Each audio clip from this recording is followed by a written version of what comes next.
just going to start recording. So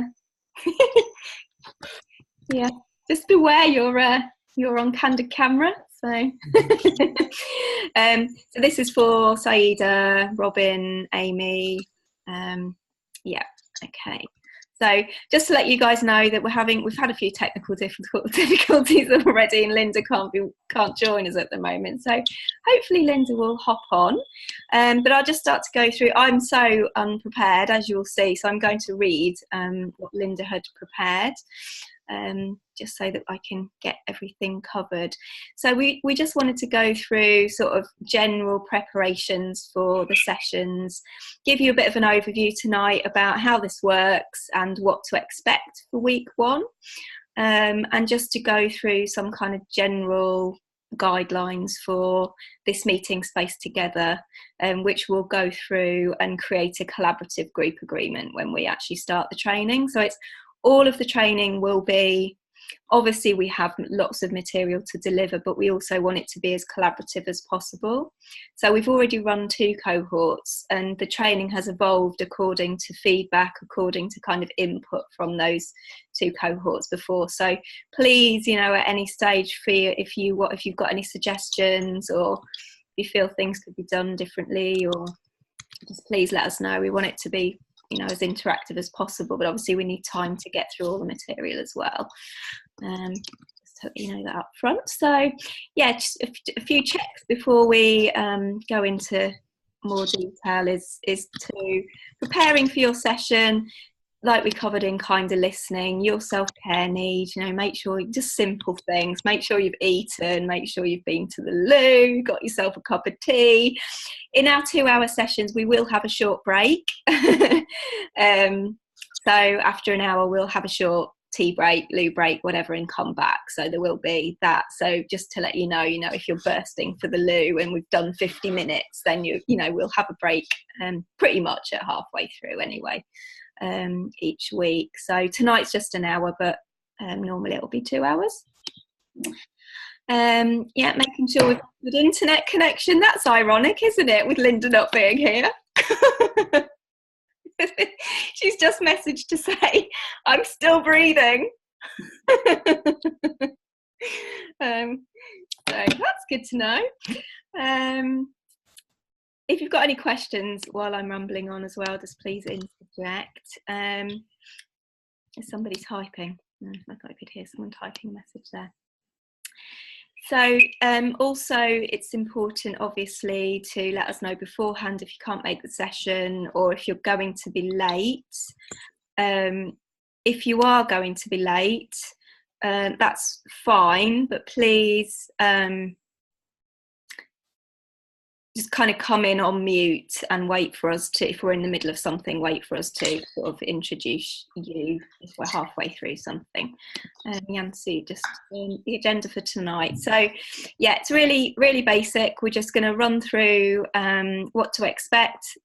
The technical, it's all gone to pot now already because Linda's not here. So I did the tech bit first because I was trying to fill a bit of time. But mainly we were going to sort of do just a bit of an overview, and then go into a bit of an example sharing. So sort of have 3 minutes each where I time the share, just to kind of reconnect with our passions, why we're doing this, and for anyone that you might not have met already on the kind of listening training, to hear what your passion and what your group focus will be. So that's tonight. That's kind of all we were aiming to do, really. It's just to have a go, so that you could see, experience. Linda says it says the meeting should start in a few seconds. It's been saying that for a few minutes apparently, so she'll be here whenever she's here. So is that okay, Shanti? Does that answer your question? Okay, cool. Rightio. So yes, I'm sorry, this is so all over the place. So yeah, the protecting time for this space for yourself is really important as well, obviously for yourself, but for the group as a whole as well. So if there's anything that might arise during the session, like Shanti, you've just said, you know, you might have to hop off, it's absolutely fine, just let us know. But also to please sort of try if you can to make sure there's not going to be any distractions. So have your phone switched off and make sure you're in a room where people aren't going to be coming in and out, because we're going to be talking about a lot of confidential stuff as well. So don't have your husband sitting next to you on the sofa with that and that kind of thing, you know. You know, it's pretty obvious stuff, but it's something that we like to make sure everyone's aware of, just so that we all know that it's as safe a space as possible, because it feels strange when we're online and we're not in a room together. It can take some getting used to, but we've had some quite good feedback from the previous cohorts where they've got, you know, when we settle into it and you get used to it, it's nice because you can be in your pajamas with a blanket and a cup of tea, and it's like you don't have to travel out, especially with this time of year. It's like, oh, it's snowing, it's good, I can do training online in the PJs, you know. So and I think that kind of thing, it also levels out the hierarchy, you know, there's no hierarchy, because Linda and I will be doing the same as well. So hopefully it will be a very different flavour training from anything you've done before. It's about us all being peers. So we'll have some more group guidelines to make sure the space is safe, but I'll be sharing next week. We'll be covering the guidelines that we've created with my group in Norwich, and that's kind of evolved over time as a template example for this group, but we'll be creating our own. So we'll share some of them with you just to use for the first few weeks, but then we'll be creating more of a sort of a tailored guidelines for this group with everybody's input. So just to let you know a bit about what's coming. So I've given you the technical information. Elaine, you weren't here. Are you happy? Are you okay with using Zoom? I've only got it on the phone, and I'm noticing that's quite limited, so I can't turn it off, but I'll try for something different next week. Yeah, it would be great if you can get it on a laptop or an iPad, because there's quite a lot of functions that we use. So you can mute yourself, you can see everyone at the same time, which actually when we get started makes a huge difference, because then you're not just looking at my face talking at you all the time, you can see everyone in the group. So, and often, you know, one of the things we use online, because we're not physically together, we use our hands. If we want to say I hear you when someone's talking, we put a hand on our heart and a hand in the air, like I acknowledge what you're saying. Or if you want to speak, if you really need to speak, it's about putting your hand up. So it's really important that we can see each other as well. Okay, I'll share these. Any of the guidelines that are used, we'll circulate and share with you all as well. Okay, so Linda was going to do this bit too, so I will read it out. I'll be, during the sessions, I'll be kind of like the guardian role for the group. So I'll be doing the timings. So I'll be using my phone, and often we'll do from sort of a 2 minute check-in shares to a deeper 5 minute share, depending on the subject matter. We'll show you different methods of, oh, here's Linda, yay! Kind of half here.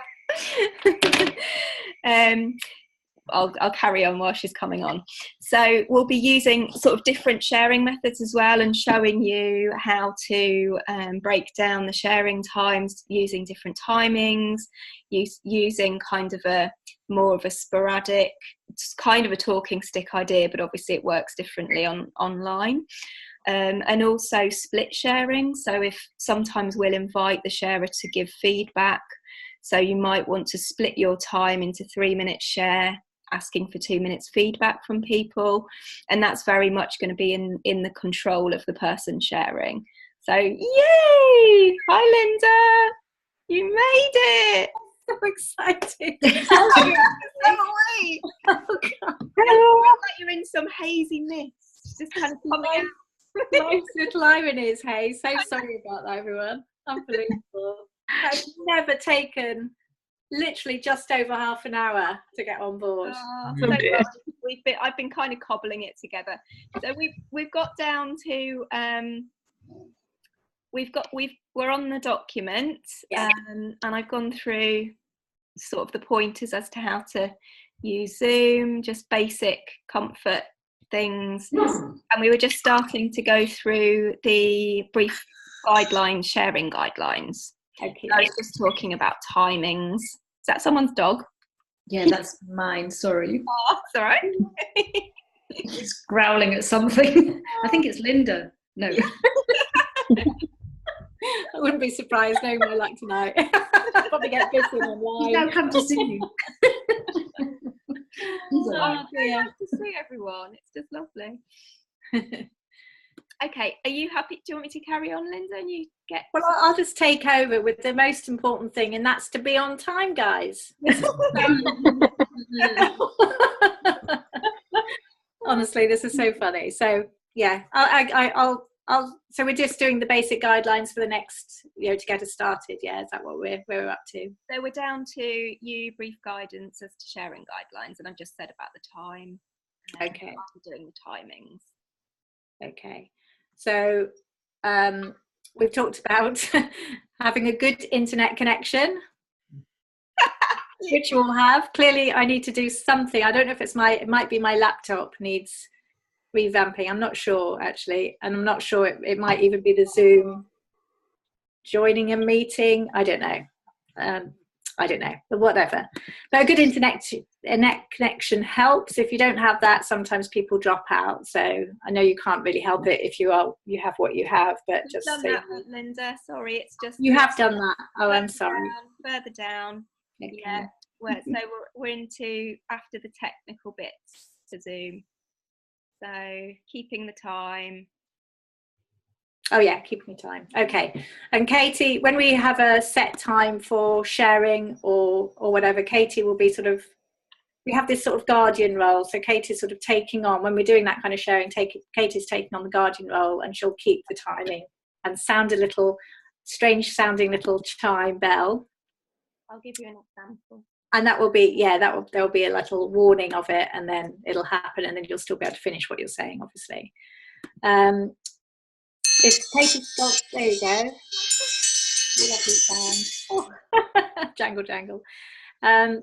It's helpful, especially with such a big group, that when you're not speaking, or it's not your turn to speak, to mute yourself. Otherwise you get things like the jangling bells or a dog barking and so on and so on. Oh yes, yeah. And when someone is sharing, if you do feel very urgent, obviously the aim is not to interrupt when someone's got a specific sharing time, but if you do feel a really urgent need to share, or if you're extremely triggered or something, just raise your hand, so that the facilitator, myself, usually will be able to discern whether to unmute you and so on and so on. And obviously, if you're feeling sick or something like that, just leave the room. Look after yourself. That's the first thing to do, obviously. I think we've already said, but we obviously, and we will discuss this further, but everything we talk about in the sharing is in confidence. We will potentially go into quite personal sharing, so that's to be held within the Zoom, and not discussed outside the group. And we'll go into more detail about that later on, as to whether it's okay to share some story type information, case study type information without names. So we need to discuss that and agree that between us, really. We'll go into more depth in that in week 1, and then in the first few weeks as well, about the various guidelines which come up in more detail. That's it for that bit, isn't it? So that's it. And then what we thought we'd do, I think we've got half an hour left after my very late arrival. I don't really feel like I've quite arrived yet, so I'm going to put my feet on the ground in a moment. Carry on, Linda, if you'd rather just be. Yeah, well, we're at that point of doing a sharing anyway now. So so we've got half an hour. We probably need to allow, let's see, maybe 5 minutes at the end. So that gives us 25. 3 minutes of work. We said 3 minutes before. I think that would work with the court. Yeah. As many people we've got. Yeah. Or just about work, wouldn't it? We might go a bit over if we do 3 minutes, because it's past now. Oh, if we're included, yeah. Okay, yeah. So that's true. That's a fair comment. Okay. So the idea for this sharing is that this is an example of, your first example of sharing on Zoom, really. So we thought if you could just describe again for each other your shared theme of distress that you want to run a group for, and whatever clarity you have about that, and why this is your passion, with about 3 minutes each. So if that sounds okay, just be thinking about that and we can get started. And I'll just take your lead as to who wants to go first with that. And as I say, Katie will time, and you can discern whether you want sort of a 30-second warning towards your end or just go straight in at the 3 minutes for your bell. So raise your hand if you'd like to go first. Teresa, can you not see Linda? Pardon? Teresa had a hand up. I can't see Teresa. Okay, Teresa's not coming up on my screen. Oh, that's it. You don't really want to have to see me anyway. Oh, there you are. I can see you. There you go. Bless you. I'm just to say as well, if the bell goes off when you're partway through a share, obviously don't stop mid-sentence. Just give yourself some time to round up. Cool. So is Rachel going? Teresa, are you going first? Yeah. Yeah. All right. Let's do that. Brilliant. Thank you. Okay, so my theme of distress, I suppose, is for adults that have been adopted, because I went through a very difficult time 3 years ago after getting married, had a breakdown and kind of had to revisit a lot of things from my childhood, and when going through that process, I come up against a lot of difficulties, and there wasn't really support out there, and I found that very difficult. And I did try to reach out to find any kind of support group or forums or anything where I could sort of discuss the difficult things around adoption, because there's lots of things that you feel that you shouldn't say or question or ask. So yeah, that's why I've decided to to go down that route. And I think for me, I feel like I'm sort of quite experienced because I've gone through the process of looking through my records. I've gone through the process of meeting both my biological parents.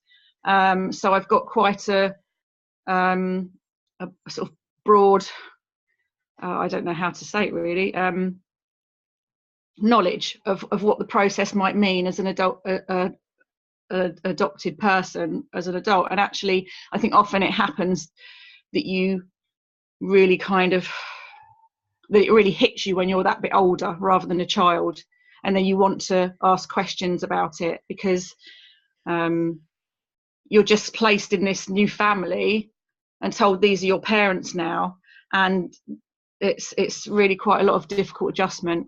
So yeah, that's me really. You have a minute to go, Teresa. Oh, okay. What else should I say? 3 minutes is quite a while, hey? It is. If you're done, that's fine, but feel free to use your minute. I'm just trying to think of what else to say, really. Well, I can't really think of anything else. I think that's the kind of the main, unless anyone can think of anything they want me to share. Are you asking for some reflection? Possibly, yeah. I think it's really valuable. My brother was adopted. My half brother was adopted by my father. It's a long story. I won't go into the detail, but he, like you said, he was in his late 30s, early 40s when it all came up for him, and it actually sort of, I don't know if there's lots of other things as well, but it triggered a breakdown in his marriage and a lot of seeking and searching for him. So it was quite traumatic when he looked at it. Yeah. Yeah, I get that. Definitely understand that. Yeah. Did anyone else want to comment or share anything? Well, I don't know why we're just at 3 minutes now. Sorry, the timer didn't go off. Thank you, Teresa. That's awesome. Okay. Really clear as well. Who's next? Yeah, Shansu. Hi people. It's nice to see everyone.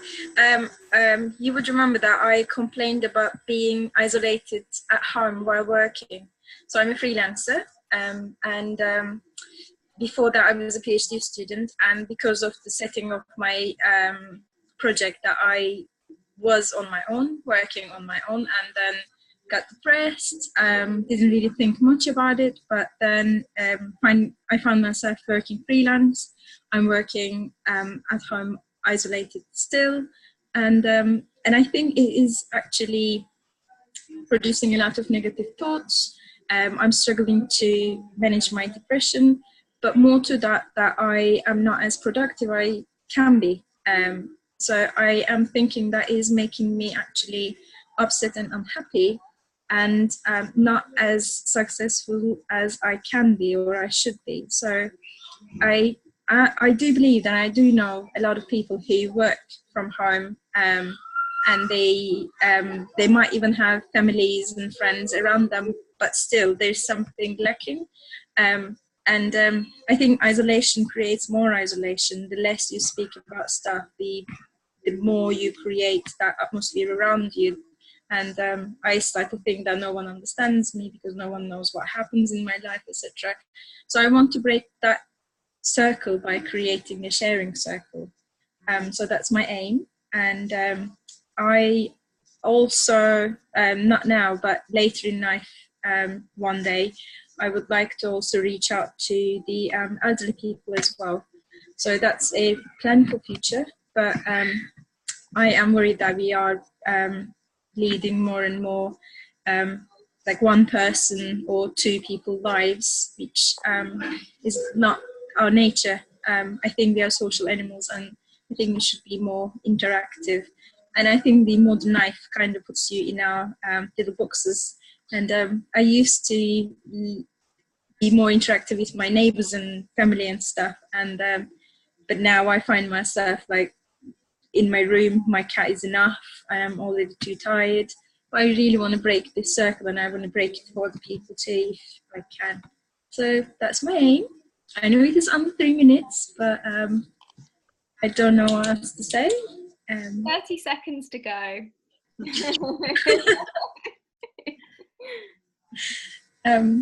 But yeah, that's what I would like to do. Thank you. Time. Okay. Rachel, did you want to respond?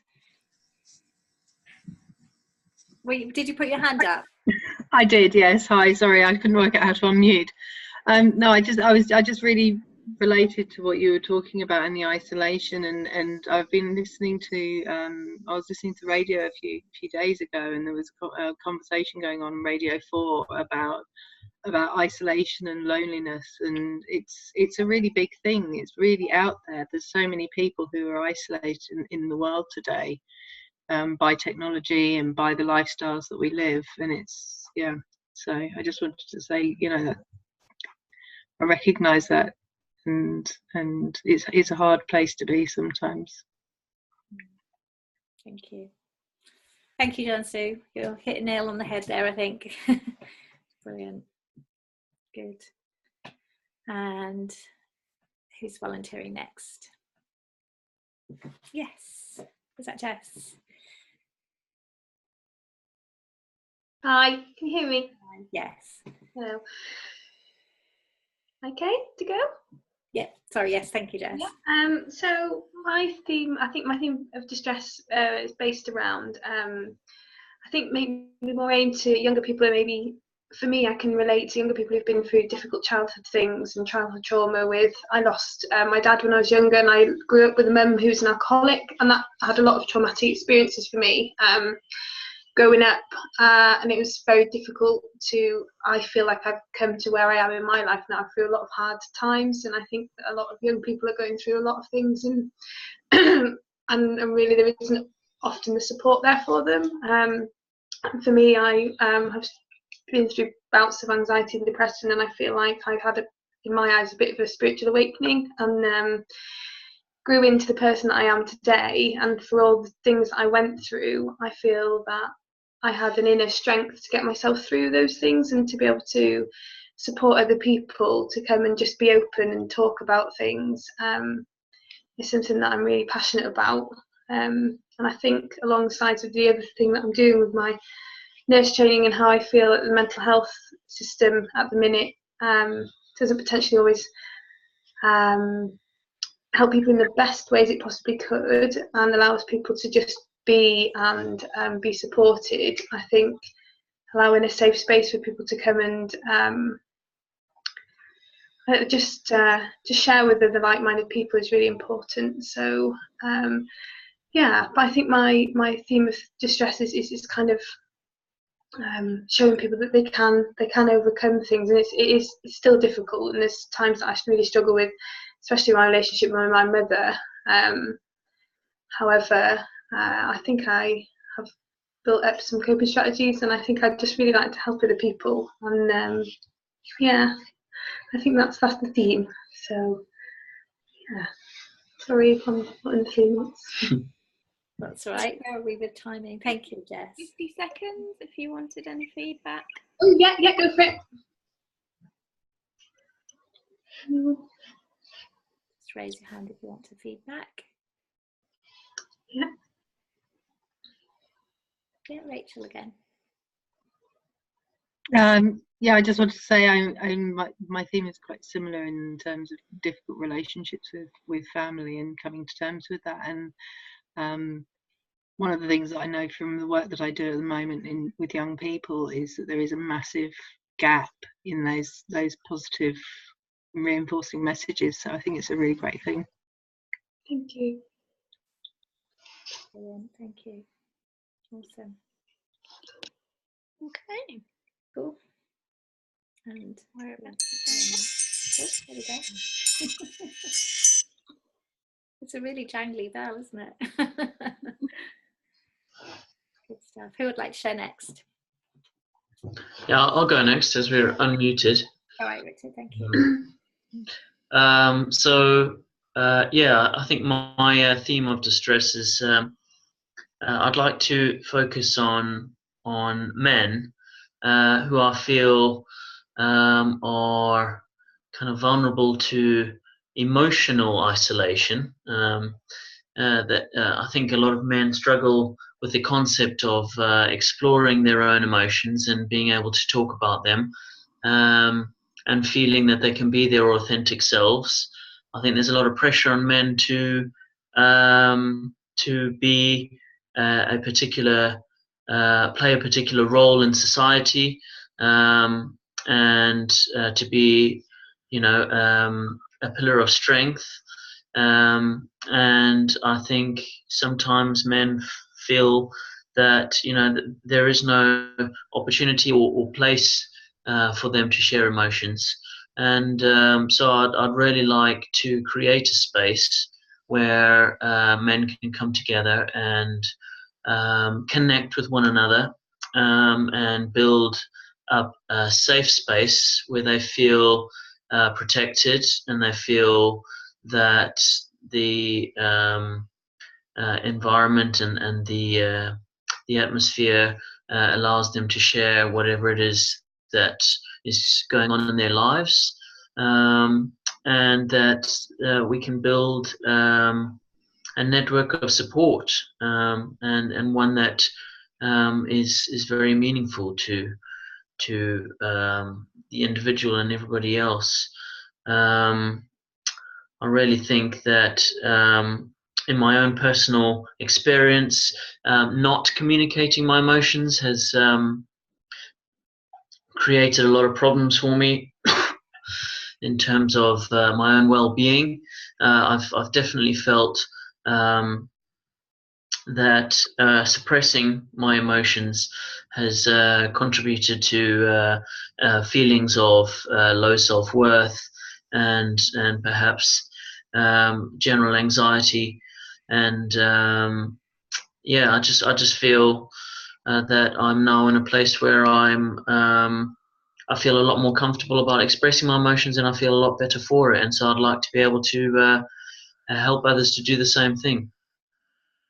Fantastic. Perfect. 20 seconds to go. Brilliant. Yeah, much needed too. Thank you, Richard. Yeah. I'd like to Elaine. Hi, yeah. I'm a bit nervous when to speak and when not to speak because till I get it on the computer another time. No worries. But just to say, I really feel very much that men do need to share their emotions, you know, to be who they really are. That's such a good thing. Very brave thing to do. Thank you. Especially amongst all of us women. I salute you, Richard. Yeah. Good stuff. And who'd like to share next? Yeah, Elaine. Oh, sorry. You're about neck and neck there, but Elaine was already unmuted, so thank you, Rachel.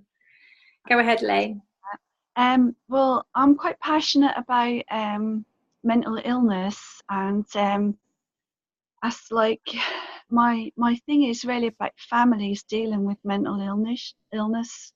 Years and years of like women being abused mentally and how that affects the overall families.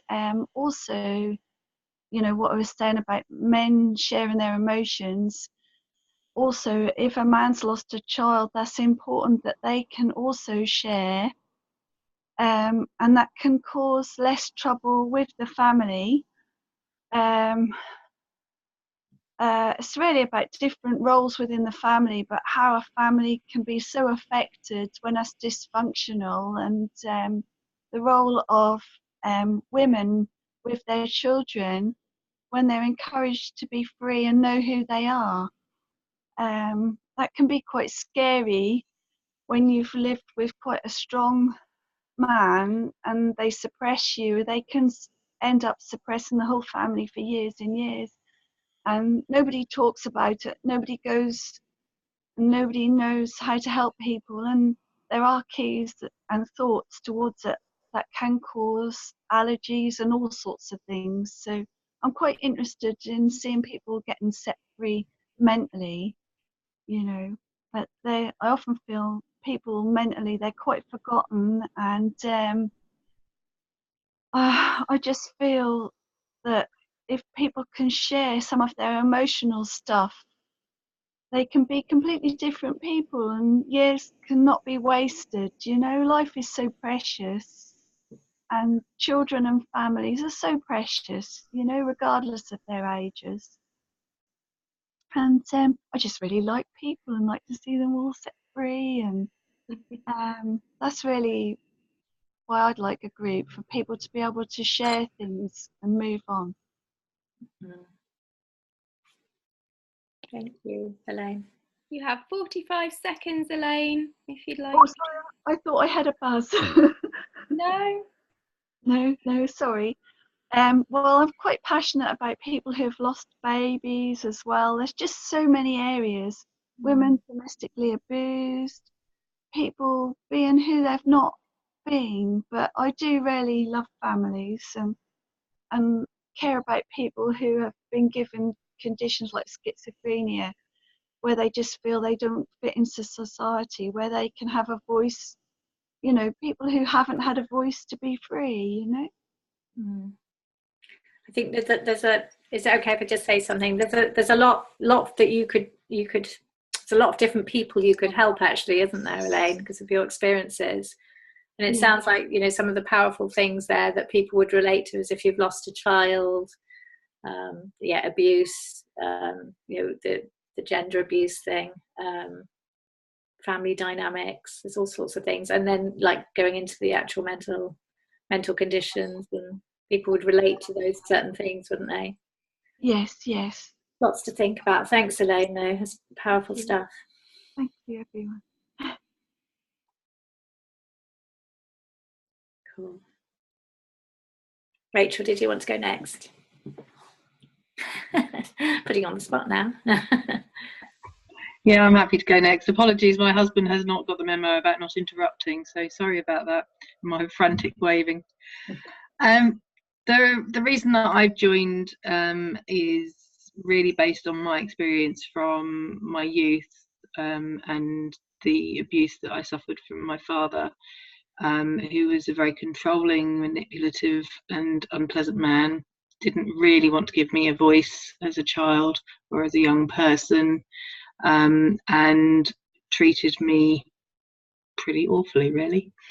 And you know, my view is that, you know, a family member and a parent is there to protect and love their child, and that's something that I never really got from my father. So I've had a very on-off relationship with him for a very long time. The latest off being about 9 years, which was actually broken last month, completely coincidentally. The impact of my relationship with him was that it really impacted my mental health. So I've had diagnosis of depression probably since the age of 11 when my parents separated, but certainly much worse after the violence and the verbal and psychological abuse. So yes, a lot of anxiety, a lot of problems with my building relationships with other people. And so really what I want to do is use my experience and use my understanding of how terrible it felt for me in that position to give people hope that actually they can move past that, and they can move past the negative communications and negative things that are said to them, the negative experiences they have, and actually show that they have some self-worth and some value as a human being. And yeah, I mean, I survive now by keeping my dad at a distance. I know that different family relationships are different for different people, and so it's easier for some people than it is for others to maintain those relationships. And I was very lucky that I could get out of it, and I know that a lot of people aren't so easily able to escape that situation. So yeah, so I want to just give people that strength that they are actually valuable and valued people, and they have some self-worth. Yeah, there's some other stuff. My life's quite messed up in places, but yeah, that's one of the fundamental things. Thank you. Thank you very much. 20 seconds left. I don't know. Sorry, didn't hear you, Katie. 20 seconds to go, so not really a lot of reflection time, but if you wanted to add anything, anyone? There's already themes coming up, isn't there? Yeah, I really felt what you said in my heart, Rachel. Yeah, really could feel it. Thank you for sharing so deeply. And Christina, are you ready to share? I'm just unmuting my dog, okay? Be prepared. He's gone. I think, you know, some of the things that people have said tonight, you know, they should be part of my support group because, you know, yes, I'm hoping to support women that have suffered domestic abuse. And today I actually got my charity registration just only about 2 hours ago. So it means I'm actually, good to go. I can actually do some sales and marketing and not sit in kind of cafe on my own. And hopefully have some actual potential, you know, women. I think it's important. I think the one thing with abuse is that, you know, depending on your own personality, you know, I was quite proud. I didn't want people to know what was going on. Yes, I had the police involved far too many times to actually what I wanted or would ever want in my life. I found it completely humiliating actually at times. And with that, you sort of implode and you don't go out there saying, I'm an abused woman. You get on and you do the tough thing, but that's to your perpetrator's advantage really, because they say, well, you know, look at her, of course there's nothing wrong with her, you know, she's fine. And I think the more you hide it, the more that actually that destroys part of you, and for quite a good period of time in my case. And so I'm hoping that by having this support group that the women will be able to share, because the sad thing is, as Rachel, you were saying, and Elaine, it's about power and control. You know, that's what it is with men. And Richard, you know, if men can show their emotions a bit more, good grief, and not realise that actually we have to be controlled or dominated. And actually, you know, if we actually are strong women, that they should embrace that. And I just hope that this support group brings the women together to understand that, you know, none of us were wrong. We were all victims, and I just want them to move past that, but positively past that, because as like you, Elaine, wasted far too many years of my life just not being able to get me together. I don't know if it was bouts of depression because I wasn't a person to go and get help, but you know, it's really difficult to it took my own mind to pull me out of where I was at. And you know, my perpetrators had an audience, and they actually, because sadly I had two, and I've got to realise that if you have empathy, you attract unfortunately some of these nasty characters. And they actually became friends, but what they did was almost just take me out of my own networks that I'd created. They weren't their networks, they were my networks, but they took me out of them, and I felt ashamed to go back. So to do this charity is really like saying, here's me, I am me, a bit like the thingy showman. So that's what I want to do. I want the other women to come along. Let's talk about it. Let's understand the same common things. And actually, you know, with the Springboard program, I'm going to run out of time here, but I went to Milton Keynes to see a group that are going under this Springboard program that has been refined for domestic abuse victims. And there was only 6 women, but it's about work and personal development, but the things they shared and how motivated they were. And, you know, a lot of them have had drug and alcohol dependency, which was quite an eye-opener to me. I don't know what I expected, but, you know, just that they were, after even one workshop, they were all, you know, motivated and excited, and possibly for the first time in their life. And that's important because they all had children as well, you know, and their children are living through the fact that, you know, they're struggling, they're not able to work, they're not able to get back into the workplace. So I just think, I'm just now excited to just think I can actually get going. So watch out, Autostella's on the way. So that's me, Katie, sorry. Thank you, Christina. Brilliant. How are we for time? We good? Yeah, the bell did go off. Did it? Sorry. I wasn't sure if you'd heard it or not. I didn't want to interrupt the flow. Yeah. But I will, just to let you know that because the time is going to be quite tight on normally in the trainings, it will seem quite harsh sometimes because we will need to stop and move on. So yeah, just to let you know that it's not personal. It's just about timing. Okay. Good stuff. We've only got 3 minutes. Katie, do you want to share at all, or shall we move on to the week 1? I think just to let you all know, when it's about personal sharing, Linda and I will join in. We will always be equal in that when it's about sharing how we're doing or anything like that. But because tonight was an example and it's about your circles, there's probably no need, I think, Linda. Yeah.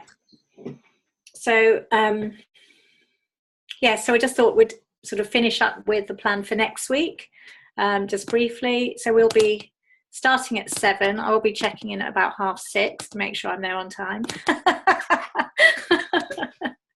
Oh dear. I do apologise. Please forgive me for that. Unbelievable ironies. And next week we're going to be going over the intentions of the training, a little bit about the group guidelines, and looking at very, very basically, you know, creating a collaborative group agreement for the training, and so a little bit more than what we've done this evening, and that will be built on over the next few weeks. And we'll also look at what it means to be a good community sharing circle facilitator, what qualities come into that, what qualities to embody as you go through the training. And we'll also look at setting up a sort of buddy system between you all as well. And obviously Robin and hopefully Zaida will be on the training too. So, pardon? Robin, Amy and Saida. Oh yeah, where's Amy? Yeah, I'm not sure. Oh okay, yeah. Just realised, yeah. I thought it looked a bit small. Sorry, I just took a while to adjust to being here. Sorry about that. I will do better next time. I'll sort my technology out. Anyway, thank you. Hopefully that was useful. We're all kind of comfortable with Zoom now that we're on anyway. And you've got a bit of an idea of how it will be. And I think we've all connected with a bit more. I really appreciate your sharing again. It does help, doesn't it, just to get to know each other and what we're all about, just hear it all a little bit more detail. So thank you. Let's just have a little grounding moment, especially as I was so ungrounded when I arrived. I was like, oh. I was breathing through the technology issues. So just have a little relax, have a few deep breaths. whatever you're comfortable. Don't do what you're comfortable with, but just have a few deep breaths and just feel, I guess, the connection and the appreciation for what's bringing us all together, and bringing us all together closely so that we can share and build strength with each other, so that we can then go off and support others. It's all very exciting. Thank you. Awesome. Only a minute going over. Considering I was half an hour late, that's not too bad, is it? Thank you for Katie for taking over that first half an hour. Appreciate that. Thank you, Katie. Lovely to see you all. Take care. Have a great day. Take care. Bye. Bye, everyone. Bye. See you next week. Bye bye. Bye. Bye.